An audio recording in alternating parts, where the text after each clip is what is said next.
Авч төрдөг байж.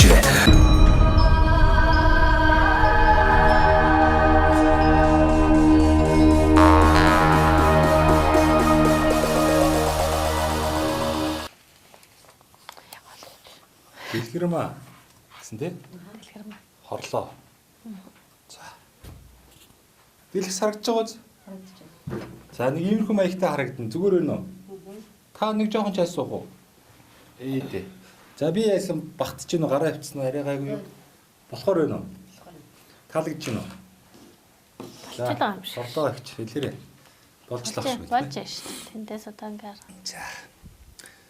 За монголчуудаа Монгол их орныг нь танилцуулах зорилготой Сумдаа сайхан амьдрын нэвтрүүлгээ Дундгой аймгийн Үлзий сумаас бэлтгэр гэж байна. За Үлзий сумынхаа хүүхдийн цэцэрлэгийн үйл ажиллагаатай танилцахаар хүрэлцэн ирсэн байна. Ингээд тус цэцэрлэгийн бас эрхлэгч Дэлгэрмаа. За одоо арга зүйч Хорлоо гэж сайхан хүмүүстэй энэ цэцэрлэгийн үйл ажиллагааны талаар за мөн одоо сум орон нутгийн одоо хөгжлийн талаар сайхан энгийн сайхан яриа өрнүүлэхээр ирлээ. За танаа цэцэрлэг хэдэн онд байгуулагдж байсан? Ямар сайхан хүүхдээ ямар хамт олон энэ цэцэрлэгт ажиллаж байна тийм ээ? Цэцэрлэгийнхээ орчин нөхцөлийн талаар сайхан хэдүүлээ эхлээд ярилцъя. За манай цэцэрлэг Анх үүсэн байгууллагын бол 20-од 32 онд. ерөнхийдөө юунд тэмдэглэгийн цэцэрлэгээр явдаг.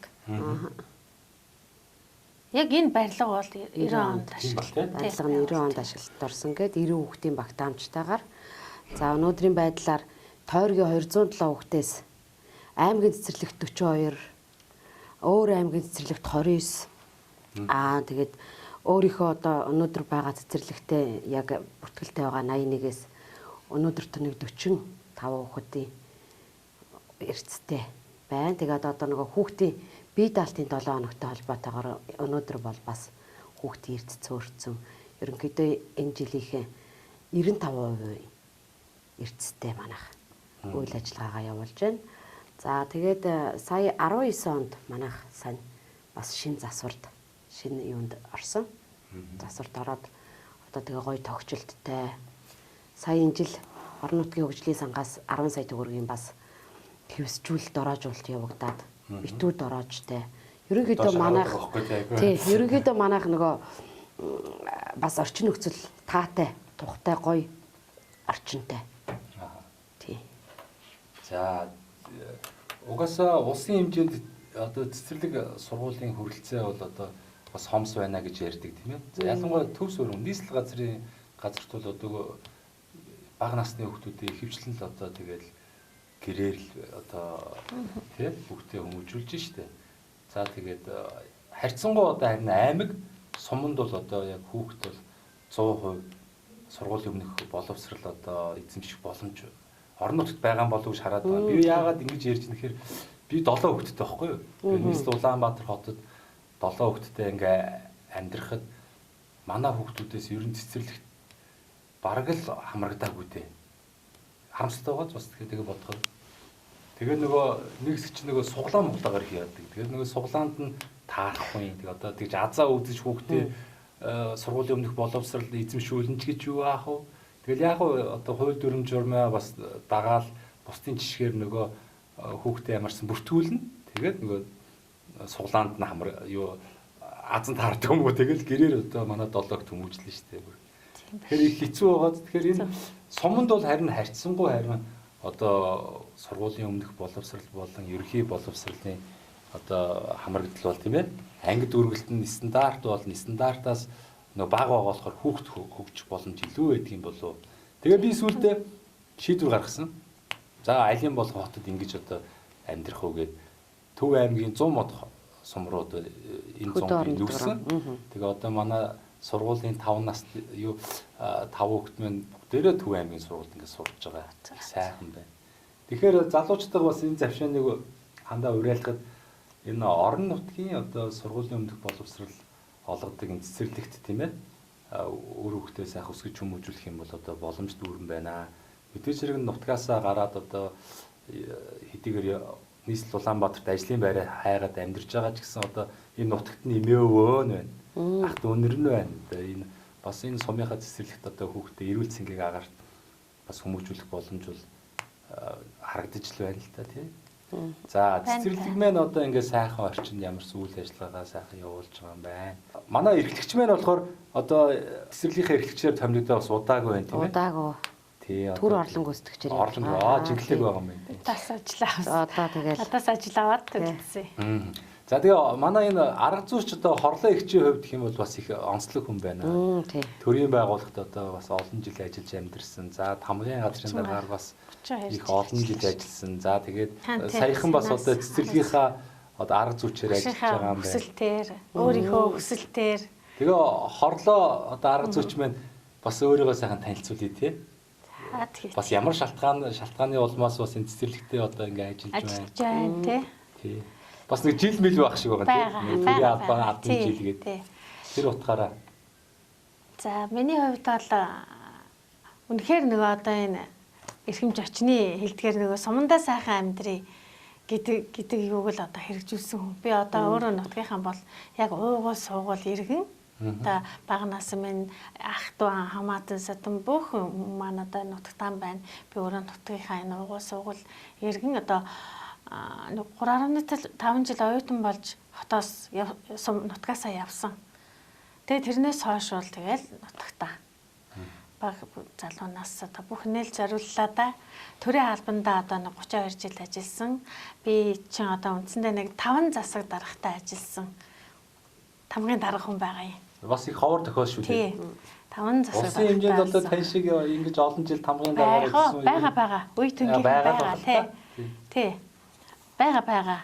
Үе төнгийнхэн бас тийм ажиллаж байгаа хүмүүс байдгийн. Сураг сонсох бас байна тий. Тий. Анх одоо би Сумын даргыгаа засаг дарга байхад ажилд орж ирсэн. Тэгэл тэрнээс хойш чинь Сумын Эрдэнэтийнхаа тэрднэлэг гээд ингээд нэг засаг дарга чинь 4 жил ажиллана да тийм ээ. Тэгээд би хамгийн сүүлийн засаг даргатай ажиллаад тэр засаг даргын тамгыг бас шилжүүлж өгөх тийм юутай завшаан байсан. Би яг төрийн захиргааны албандаа 18 жил ажиллаад тэгээд засаг даргын орлогч хийж агаад тэгээд тэтгэвртэй харж явсан байхгүй юу. Тэгээд тийм бас түүхтэй. Тэгээ би өөрөө ажил дуртай, сумандаа хайртай. Тийм учраас ингээд уяатай. Төрийн ажлыг хийж байхдаа, тамгын даргыг хийж байхдаа, удирдах ажлыг хийж байхдаа сумаа орхио явахаар л ажил араар нэг ажил хэцүүдэх гээд байгаа юм шиг. Ээж нь нөгөө гэрээ орхио явахаар гэрийнхэндээ санаа зовдөг гэдэг шиг л тийм л ажиллаж бүх сумынхаа ажил, төрийн ажил, түмэн олныхаа одоо бүх амьдрал ахуйд гэж би өөрийгөө цариулж ирсэн л гэж аяга өнгөрч ярьдгийг шүү дээ. Тий. Тэгж ирсээ. Тэгээд төрийн ажилтан бол тийм ажлыг хийж байлаа. Тэгээд бас янз бүрийн одоо бүх одоо юу бүрдээл тэгээд тэтгэвртэй гарсан хөнгөлтэй нөхцлөөр 50-тай тэтгэвртэй гарсан. 52-тай тэтгэвртэй гарч байгаа нь энэ гамаа. Одоо энэ цэцэрлэгийн арга зүйч гэдэг чинь одоо бас их чухал ажил. Энэ арга зүйчийн ажлыг тэгээд одоо залуу эрхтгч маань бас энэ асар их туршлагатай төрийн одоо баасан мундагтай зүйлийг ингэж цэцэрлэгтээ авчираад арга зүйчээр ажиллуулна гэдэг бол бас цэцэрлэгийн маань үйл ажиллагаа одоо өшөө цаашаа одоо тий доктортой сайхан явах. Би өөрөө ч гэсэн туршлагажж хажуугаас нь бас авах юм авч үлдэн мөн. Ерөөсөө энэ төрийн сумыг биш штэ. Сум бол мэдээж газар нутагтай хүн ардтай ингэж аж сум.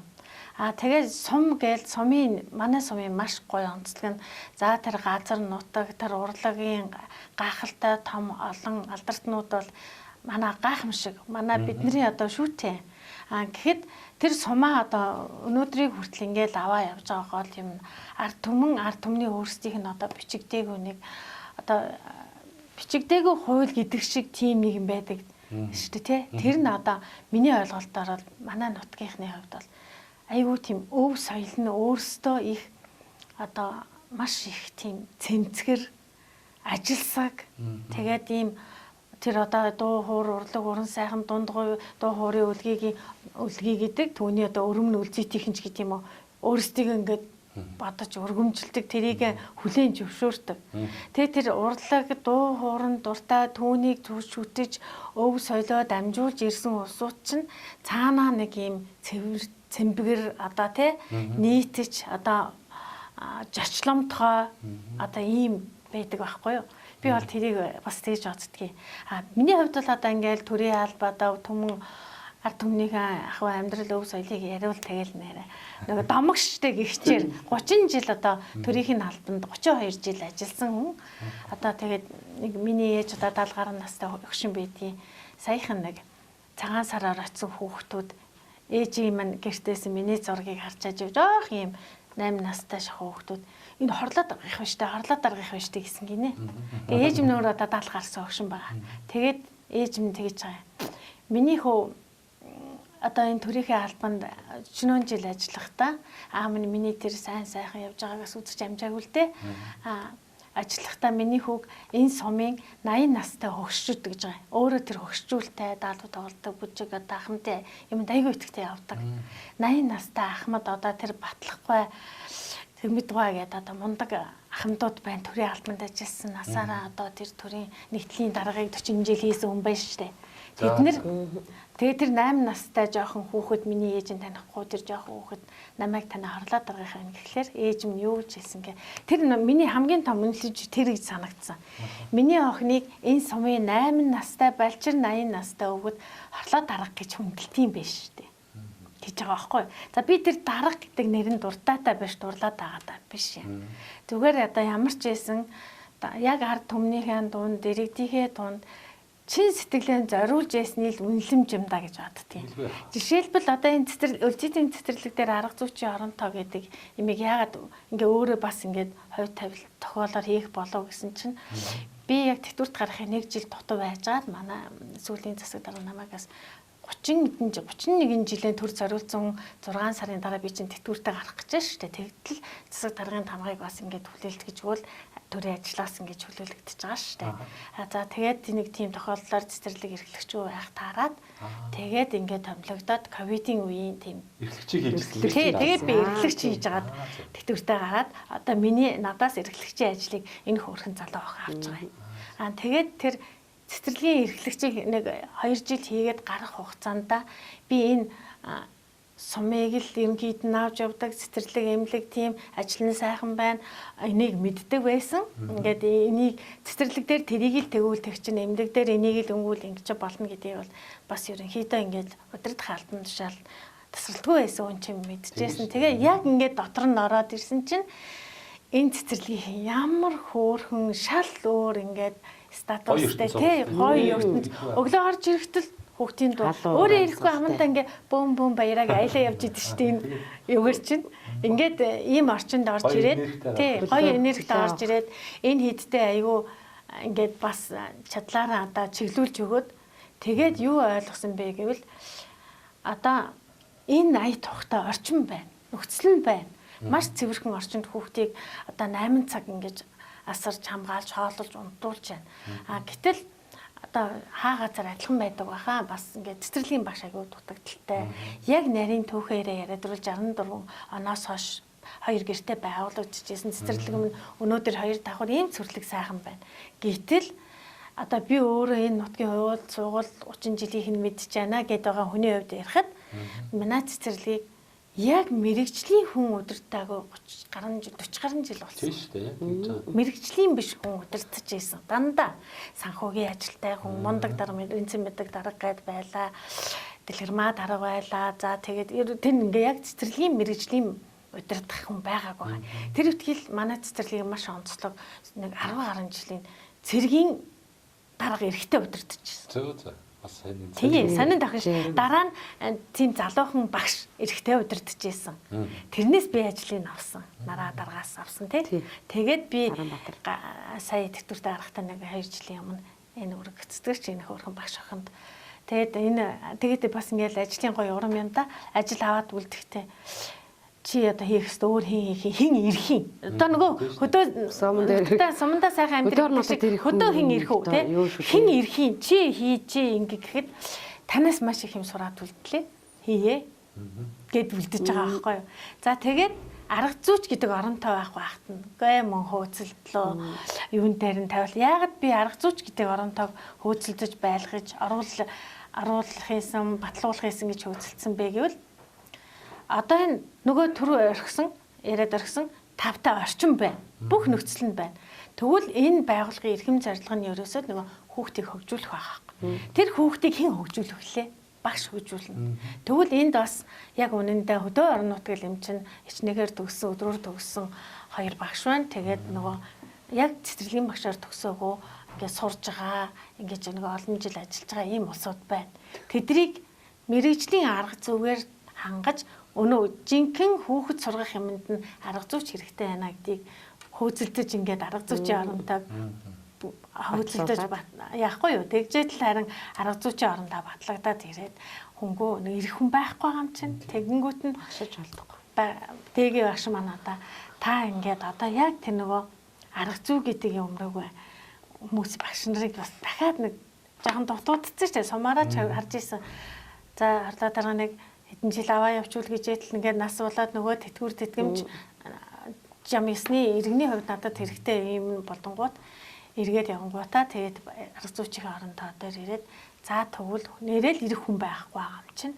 Тэгвэл би дан багш руугаа чиглээд энэ хэдийгээ нэг юм хүүхэд хөгжүүлэх эрхэм зорилго гэдэгт нь чиглүүлж өгөө л гэсэн ухаантай сууж байгаа юм да.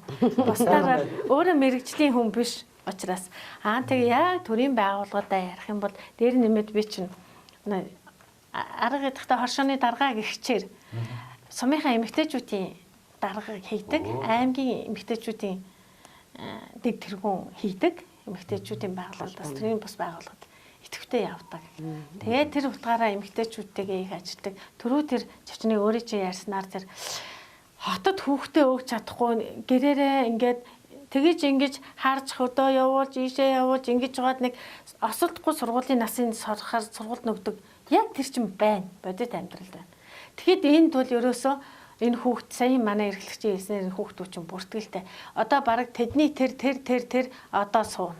Тэр хөдөө байна уу байхгүй бүгд мэдж байна. Бид нар бүртгэлээрээ мэдж байна. Тэгээд хангалттай энд хамрагдаж байна.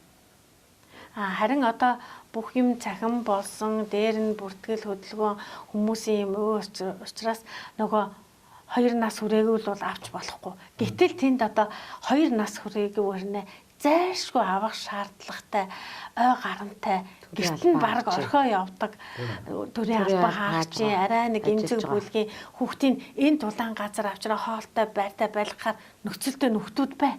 Гэтэл өнөө цахим бүртгэлээрээ ингээд гаргаж хаяад одоо үнэхээр болохгүй дүрм зөрчсөн, хууль зөрчсөн нөгөө цахим бүртгэл чинь эргээс зэр нас хөөс бүх юмээрээ ороод ирдэг. Гэтэл бид нар тийм програм нь хүлээж авахгүй юм нөгөөдгий чи яаж авах вэ? Гэтэл сумаараа мэдээд авдаг бол одоо ой хүрээгөө нэжгээд одоо мэдж байгаа харин та хоёрыгаа яах вэ гэсэн усад би тэрийг одоо зөндөө байна. Тэгээд ер нь бол тэгээд нөгөө төрийн хайрцаг төрийн хуулинд баригдахаас аргагүй. Одоо ингээд энэ хугацаанд бол одоо хөрсөн дээр нийцээгүй хууль дүрм тогтоомжууд маш их одоо үйлчлэлээ шүү дээ. Энийн хор гайгаар одоо ард иргэд бол маш их хохирж байна. Улс орон ч гэсэн хохироод байгаа байхгүй. Би сая яагаад энэ 7 хүүхдийн жишээн дээр ярьсан гэхээр би бол хотод төрсөн л тоо. Тэгээ хотод ингээд цэцэрлэг олдохгүй учраас нөгөө ээж нь хүүхдээ харах болдог. Тэнгүүд манай эхнэр чинь нөгөө мөсийн магистр сурж байгаа л ингээл том хүүхд гараал за том хүүхдээс дараагийн хүүхд жоохон зайтай байсан. Тэр хооронд буцаад нэг жоохон ажил хийж байгаа л дараагийн хүүхд гараал тэгэл ерөөсөө тэр 6 хүүхд ингээд ойрхон гарчиж байгаа шүү дээ дүүнэр нь. Тэгэхэд цэцэрлэгийн хүрэлцээ байхгүйгаас шалтгаалаад улс орондоо одоо үр бүтээлтэй ажиллах байсан хөлбөрийн насны 2 хүний 50% тал нь ингээд гэртээ сууж байгаа байхгүй. Тэр хүн чинь хамт олонтой баймаар байна. Бас эн чинь дандаа гэрт суугаад хэцүү шүү дээ эмэгтэй хүн. Тэгэхэд л тэр хүн ингээд гэртээ үр хүүхдтэйгээ төлөө ингээд хүмүүжүүлээд гэртээ сууж байна. Гэтэл нөгөө айл гэрээ авч явж байгаа одоо нөгөө тал нь одоо нөгөө ер нь болохоор ачаал ихсэн шүү дээ. Энд чинь хоёулаа ажил хийжсэн бол нэг өөр. Гэтэл би ганцаараа ингээд нөгөө үр хүүхдэд дижэйхэн төлөд ажиллаад идэг. Гэтэл нэг нь гэртээ ингээд хүүхдээ хараал идэг. Тэгээ энэс чинь болж одоо бидний үе болон одоо бидний ойролцоо үеийнх нь бол ингээд хилмигдэж байгаа байхгүй. Ингээд бид нар одоо гэр бүлэрээ хоёулаа ажиллажсэн бол одоо ямар нэмэртэй байх вэ? Тэгэхэд л одоо 50% нь ингээд хүүхдээ хараал гэртээ суудаг. Тэр хүн гэхэд л нэг сайхан амьдрах гад одоо ингээд байж идэл тийм ээ. Одоо энэ цөөхөн байгаа хүн амыг ихсэх гээл одоо иргэнийхөө үргийг биелүүлээл олон хүүхд өсгөж хүмүүжлэл ингээл явж байгаа хэрнээ ингээд хамт олонгүй байх чинь тийм бас л энэ чинь хүний амьдрал хайран байгаа байхгүй.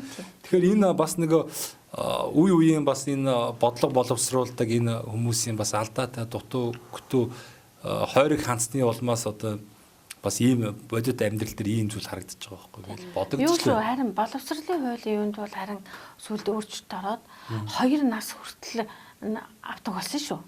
Бас тэр чинь бас нэлээ өөр харж үзэж байгаа бас хуулийн юу бас хүний иргэдийн өрсөнд ирэх юм тэр шийдвэр гаргах төвшөнд очисны нэг юу чинь одоо 2 настай гасна. Нөгөө нэг хэсэг бас нэг хүүхд харах үүсгээг л явдаг байсан шүү дээ. Тэр чинь тэр нөгөө тэр чинь бас нэг хэсэг байж байгаа байсан тийм. Харуулах гэдээсэн арга нь за тэрий чинь сомонд хийх гэж үзээ.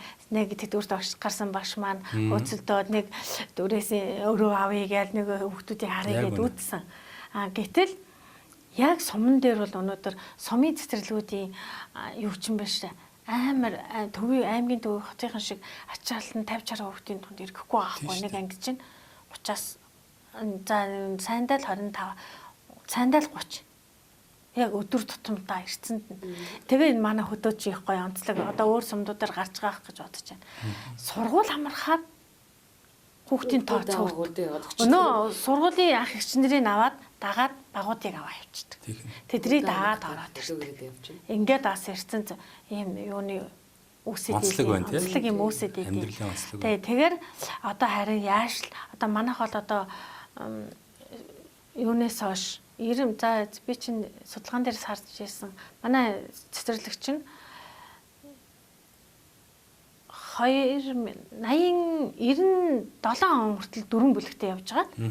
97 оноос хойш 3 бүлэгтэй болцсон юм билээ. Тэр нь яа нөгөө зах зээлийн эдийн засгийн нөгөө нүүлгэлт хөдөлгөөн шилжилт одоо хүмүүс нөгөө сумчин тэрэ яриад нэг тэр социализмын үеийн 7-8 хүүхдтэй байсан алууч яг зах зээлийн хүүхдүүд нь сургууль тэр болгон олноор явахгүй нөгөө насан туршил ажилд бүрэнгүүд ингээл сум ерөн шилжиж би одоо сумын амьдралыг бол өнгөтөр нь ярина штэ нөгөө ингээд шилжээд ингээд сум чинь гэр хороолол лагер одоо тэр дарга нарын лагер борчуудын лагер эмчийн лагер гээл байла бүр ингээд сумынхан мэдчил аамч тэгэл нүүгээл тэр аяараа зах зээл явхад хүүхэд цөөрөөд тэгээд ингээд тэр үедээ ингээд ус төрийн одоо нөө төсөн юмд ингэж яасан юм бэ лээ.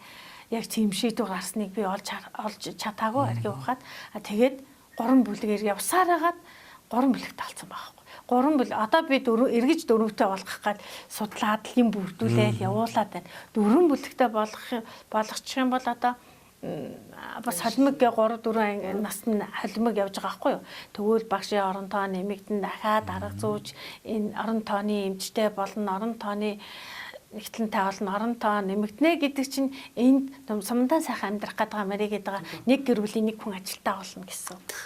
Дээр нэмээ тэр одоо өстө болдог бол ахаад хууль өөрчлөлт ингээд дээр дороосоо ингээд санаачлаг гаргадаг бол 2 наснуудын хөдөө сумын цэцэрлэгүүдэд яаслын анги байлгах боломж байгаа. Хүсэлт ингээд одоо яваал байх юм бол энэ сонсох газраа сонсдог, хүрэх газраа хүрдэг юм байлээ. Одоо 2 настай хүүхдүүдийг яадгүй 3 наст гэж аваад ингээд исэн штэ. Тэгэл 2 нас болгож доошоо 2 нас болгосон шүү. Тэр бас өөрчлөлт болсон. Яг л нэг ой 8 сартай юмнууд одоо ингээд хүлээгээ байж байгаа усууд байна хаалт юм надаа.